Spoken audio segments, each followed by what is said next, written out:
All right. We're going live here, sir. We're going live. Ah, I like to psych myself up, dummy. I gotta get pumped. They say when you gotta speak to people, you gotta be motivating. You gotta be high intensity, high energy, high everything. You get what I'm saying? Okay, full disclosure. I like Raising Cane's. It's good chicken, okay? This is just gonna be my shameless plug for all the things that I enjoy. So I just put them on the table. Okay, no, so a couple things, I'm just gonna mess around. Um, so I finally, full disclosure, finally got the watch of my dreams. The watch of my dreams. For the moment, it really is. I think that's how it should be. Like when you buy something, it should be what you were dreaming about, right? I mean, otherwise, why did you get it? So, um, I got the Hamilton PSR. And I just wanted to read a couple things from people that I respect or like people, like the insiders, the insiders. And plus, I need to practice my reading. I realize reading is one of those things where if you don't practice, you get kind of bad at it. And then I don't like being bad at reading, especially when I'm trying to read like kids' books. So I'm gonna work on that. So this is very informal, just like everything that I do. I just like to just keep it real. Not really what it is. I'm just lazy. I don't like to edit stuff. Okay. So first, I want to read from Theo and Harris because these dudes are badass bros. Okay. I'm just gonna go to the last paragraph because that's the part I find the most interesting. And obviously, like you go to whoever's channel, you're gonna get their perspective, right? You only get a perspective of one. All I have is my life experiences and what I've been through. So I'm gonna go down to the end. This is Theo and Harris. Who wrote this? Logan Hannon, April 7th, 3 days before my birthday. Okay, so they take as much fun as it might be to look at and read about. Who is this watch for exactly? Who is going to drop 750 on something so, well, outdated? Well, the original Hamilton PSR was a watch that meant a great deal to a large number of people, many of whom were not collectors yet. Whether that's John Goldberger, I have no idea who that is, with his freaking Tiffany signed version as a gift from his father, or Jack Forrester of Houdinki seeing that thing in action and live and let live, excuse me. I don't know who that is too. I'm sorry, I'm so bad with names. I can't keep track of. There's so many important people out there. It's hard to keep track of all of them. It's a hugely important watch to an entire generation or two of watch geeks. So there's the nostalgic client. But is that the audience? But is that audience enough? Then again, I can see the trendy man bun sporting, obscure coffee drinking crowd lapping this thing up like water on a July afternoon. Such a good sentence. Just as easily as I could see the Silicon Valley guys in their Allbirds rocking it for similarly faux nostalgic reasons. More than things, people connect to times. I absolutely agree with that. The same way I've become passionate about World War II era trench watches, while not even my parents were born during their production. So I just found that very interesting because it really resonated with me because, I am probably that Silicon Valley guy, born and raised in Silicon Valley. I don't know what Airbirds were. I had to look up what Airbirds were. I wouldn't necessarily wear those shoes because I like, minimalist, like the Nimbus type flat shoe. So, but I guess they're kind of right. They're kind of right. Now, full disclosure, I bought the watch on Amazon because I tend to just be really lazy and just get everything on Amazon. So, with tax, I paid $640. Okay, so not a big deal. Like he's right. Who's gonna spend $640? Well, I'm gonna tell you this. I like it a lot, and I think he's right. You connect with time periods. I think there's something to just space exploration. I think that's really going to take off. The Artemis generation is coming up. And I think a lot of people don't realize that from the moment we said that we were going to go into space to when we actually did it was 9 years. And what people don't realize is just a few days ago, we had an all, what is that? An all private? I guess you could say private, but I'm lacking the word here. But an all commercial, commercial astronaut flight that had 4 people from a private organization go into space for 3 days. That, to me, I mean, that's very impressive. I can't imagine where we're going to be at 9 years from now. I would be shocked if we didn't have bases on the moon. So I think there's a correlation between the PSR and space. I mean, that's just my take on it. And I love when, I think the original was kind of flawed. So I really do like it when we take these companies take these old designs and then they make them better. They don't just remake it, they make it better, I just think it's cool. So, and then that's my take on that. Oh, the other thing I want to comment on is, like his thing with the World War II, my stepfather, God bless my mom for liking old mama, yes. God bless my mother for loving older men because, my stepfather, he was in World War II. He fought in the Pacific. And I was a teenager, a very disrespectful teenager, and I didn't listen to a lot of stuff that he said, but I still got a lot from it. And so I'm grateful for that. And I can see what he's saying. Like, when you talk to someone or you have those experiences and it rubs off on you, it really does. I think that's why it's good to get exposed to as many people as you possibly can, because there's so many different ways to think about anything. And when you talk to other people, you start to realize that there's no, there's no this or that. There's an infinite number of options. So now I just want to look. I'm gonna get to the watch. Okay, I'm gonna get to my. But I want to go to Hodinkee. So because I just love their first paragraph on this. But so the Hamilton PSR: 2 personal takes on a reborn space age classic.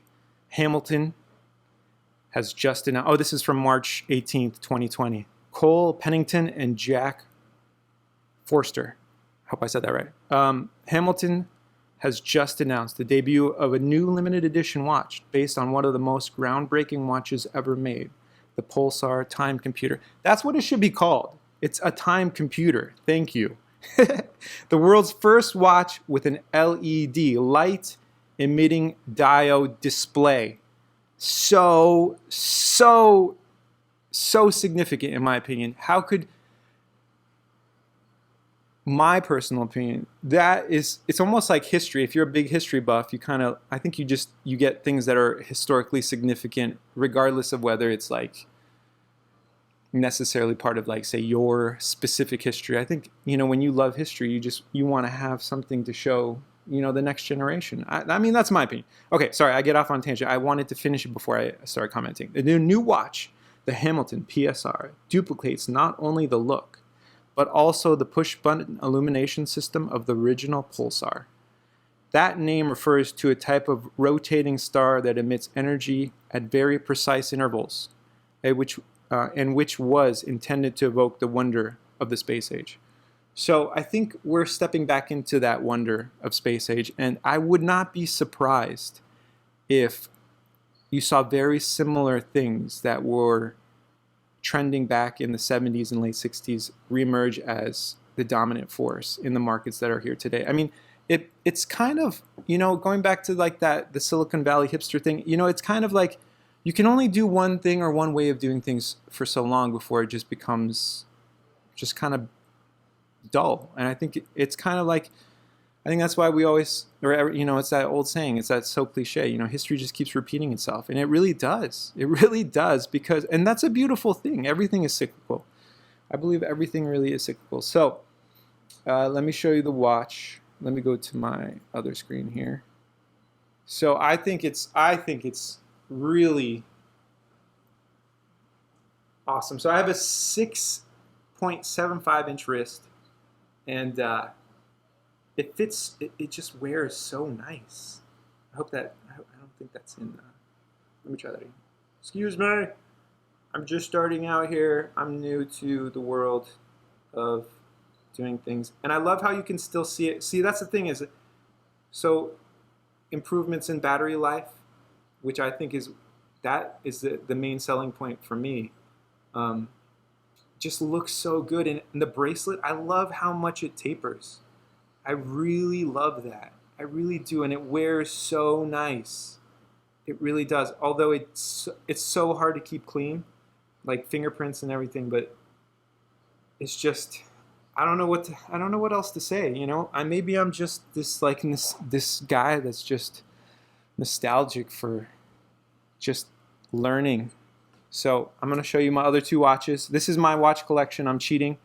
I'm staying under 1,000 because I'm incorporating an old watch that I had, but to me it makes sense. So right now I have, or no, right now in the safe is my son's watch, which is a Timex M79 Batman Snoopy, which I hope one day he wears. But if he wants to sell that or whatever, that's up to him. I mean that's I've already committed myself to that watch being his, and I'm hoping that he wears it. But if he doesn't, that's okay. He could keep it. Like, that doesn't matter. So let me show you my three. So I stayed under $1,000 for my three watches. So I have this nifty watch holder made by M&M. No, I'm kidding. Worn and Wound. I know, I was just joking. I love this color combination, by the way. Yeah. Okay.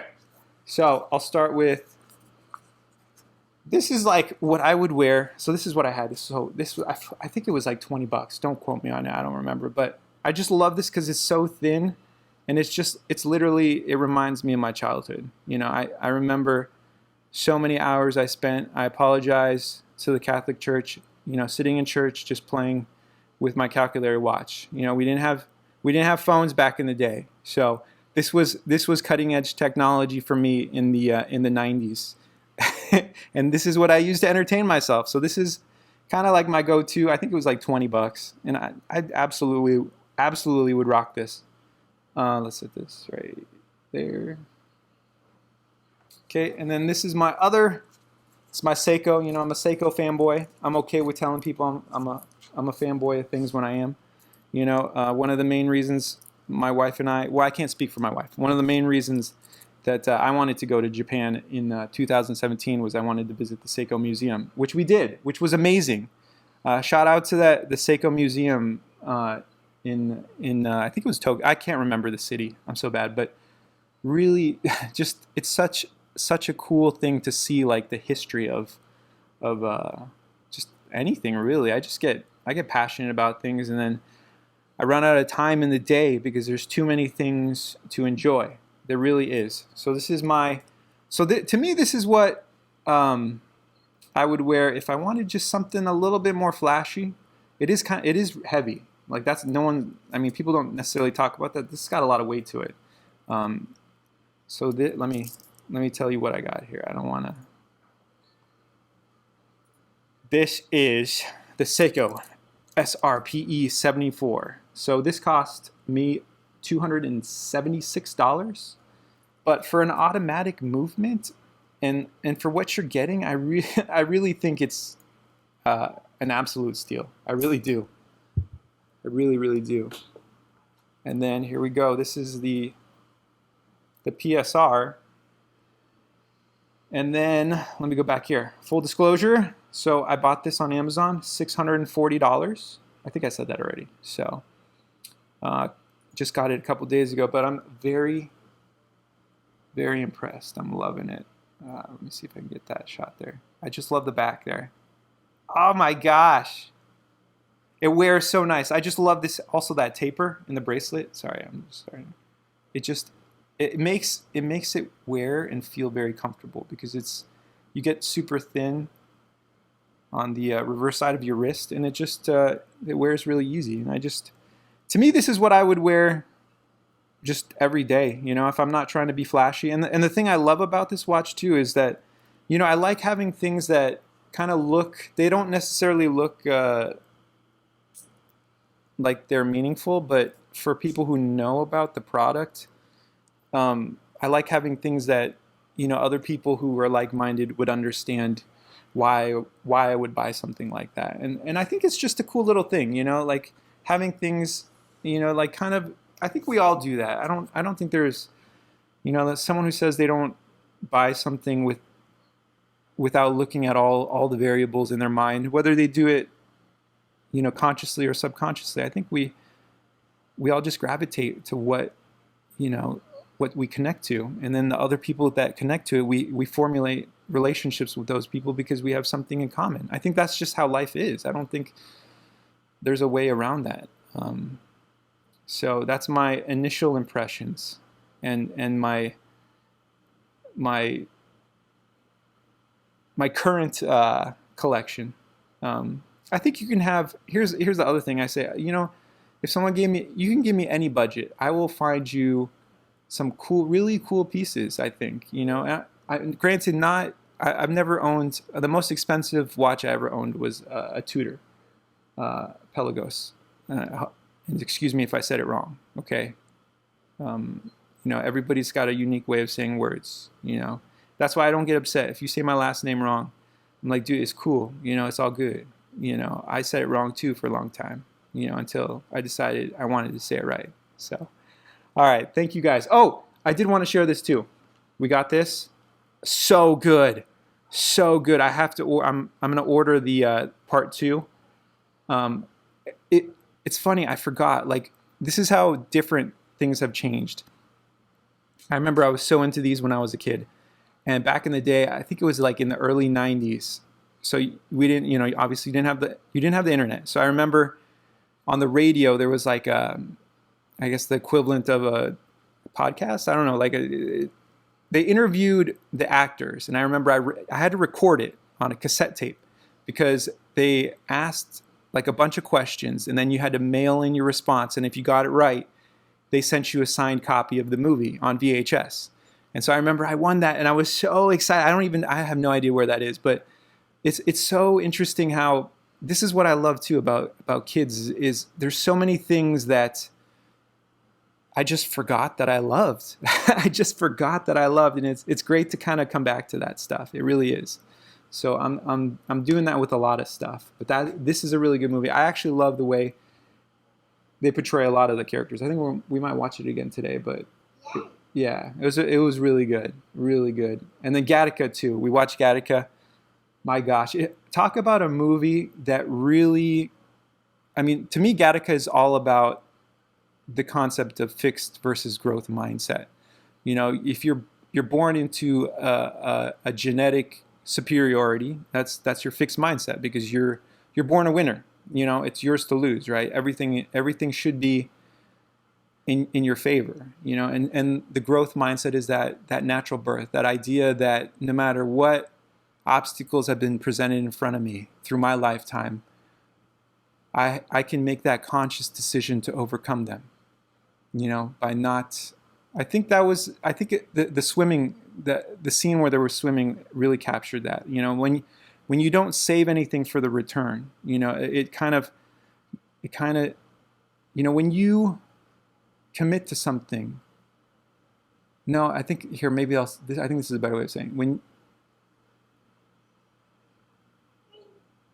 you can't genetically design someone to have go juice, the will to succeed is something that has to come within. And I think we all know that, but I think the movie really does a great job, and I'm butchering everything, but you see that kind of like that two sides to the way of looking at the world, that, the idea that I'm born into something and that everything that I have this expectation that things should be handed to me, as opposed to, accepting what the hand you've been dealt and really just never losing that desire to accomplish whatever it is you've wanted. I mean, that's me. But thank you for letting me ramble here for, I don't know how long this is going to be. I don't think I'm going to cut it because I actually like to, I don't want people to meet me and then think like I don't make mistakes when I'm speaking, or if I'm reading something, I don't mess up. I want everyone to know that like I'm not perfect. And I actually appreciate that. I greatly appreciate the fact that I've made so many mistakes in my life, and I'm still here. And the world, if anything, has taught me that no matter what I believe, tomorrow can always change that. And it could be a world and a life that I've never thought possible in a good way. And that's happened to me multiple times in my life. I don't think, I mean, maybe that's not how other people are, but when I got on that airplane to go to college, I didn't look back. Even when I went home for summers, like my mom had already moved into an apartment. She had already just gotten rid of most of our stuff. So it's almost like I realized, life is just those stages. Like one day you're here and then one day you're somewhere else, and then your life changes forever, and I think that's beautiful. I really do. All right, thank you. My shameless plug, Heineken, please. I hope you're watching. I'm just trying to be positive. I'm trying to share who I am, but at the same time, I love my double zeros, baby. Have a good day. Love you.